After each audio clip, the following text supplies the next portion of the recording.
बिस्मिल्लाहिर्रहमानिर्रहीम। अस्सलाम वालेकुम। कैसे हैं आप अहबाब जी? तो रमज़ान का महीना चल रहा है और इस महीने की हज़ूर अकरम सल्लल्लाहु अलैहि वसल्लम ने कुछ खसूसियात इरशाद फरमाई हैं, वो आपके सामने अर्ज़ करनी हैं।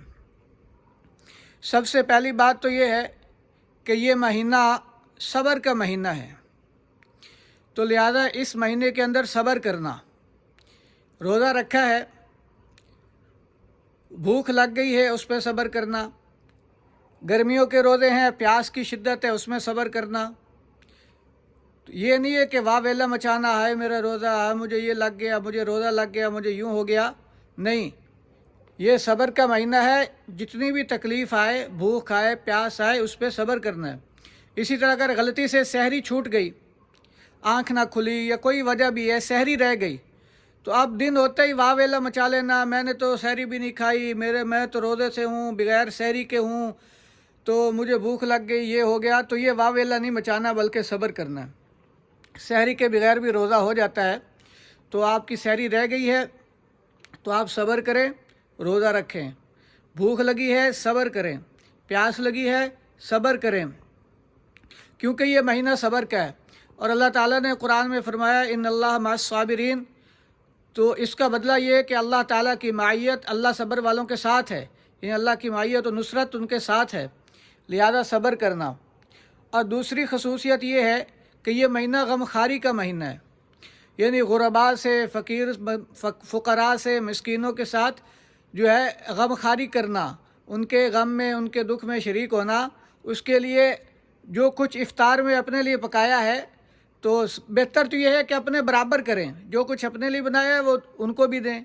अगर ये नहीं है तो जो 10 चीज़ें अपने इफ़्तार में बनाई हैं, उसमें से 2-4 चीज़ें जो है फ़ुक़रा को दे दें, तलबा को दें, मसाकिनों को दें, राहगीरों को दें।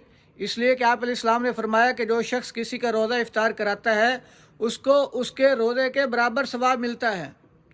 तो इसलिए जो चीज़ भी इफ़्तारी में बनाई है वो गरीबों को, मिस्कीनों को, तलबा को देना, राहगीरों को देना, रोज़ेदारों को रोज़ा इफ़्तार कराना, कोई भी हो।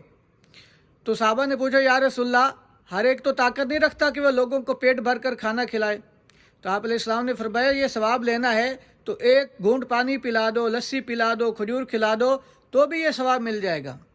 तो इसलिए ये गमखारी का महीना है, इसमें गमखारी करना, गुरबा के साथ उनकी मदद करना, तो ये दूसरी खसूसियत है। तो इस तरह रमज़ान की खसूसियात हैं, उनका एहतराम करना। और आप अलैहिस्सलाम ने फरमाया कि इस रमज़ान का पहला हिस्सा रहमत है। अब ये पहला हिस्सा चल रहा है, ख़त्म होने वाला है, तो ये पहला हिस्सा रहमत है। और ये रहमत आमा सब के लिए, तमाम मोमिनीन पर होती है। और जो शुक्र करता है उस पर रहमत ज़्यादा होती है। कि अल्लाह ने कुरान में फरमाया इन शकरतुम लाज़ीदन्नकुम, कि अगर तुम शुक्र करोगे तो मैं नेमत ज़्यादा करूँगा। इसलिए जो शुक्र करता है उसके ऊपर अल्लाह की रहमत और ज़्यादा होती है। और दूसरा हिस्सा वो मग़फ़िरत का है, इसलिए कि कुछ रोज़ेदारों ने कुछ रोज़े रख लिए हैं, तो अब उनका इकराम के तौर पे उनका मुआवज़ा मिलना उनको शुरू हो गया है। और वो मुआवज़ा मग़फ़िरत की सूरत में है कि उनकी बख्शिश शुरू हो जाती है। तो रोज़ेदारों की बख्शिश होती है, इसलिए रोज़ों का एहतमाम करना। और तीसरा हिस्सा आग से खुलासी का है। पहले भी मैंने वीडियो में ये बात कही है, हदीस पेश की थी अरबी इबारत के साथ, कि रमज़ान के आखिरी रात में रोज़ेदारों की बख्शिश कर दी जाती है। तो ये आखिरी जो अशरा है ये आग से खुलासी का है। तो हर एक को अल्लाह ताला आग से खुलासी अता फ़रमाएंगे। तो भाई ये कितना बाबरकत महीना है, इसलिए इसका एहतमाम करें, रोज़ों का एहतमाम करें, तरावी का एहतमाम करें, कुरान की तिलावत का एहतमाम करें, सब्र का एहतमाम करें, गमखारी का एहतमाम करें। और इसके अंदर कोशिश करें अल्लाह ताला से माफ़ी मांगे, अपने गुनाहों की माफ़ी मांगे। अल्लाह पाक इस गुनाहों की जो माफ़ी मांगता है, अल्लाह उसकी रोज़ी में बरकत डाल देता है, उसको ज़्यादा रोज़ी देता है। तो अल्लाह ताला अमल की तौफ़ीक़ अता फ़रमाए।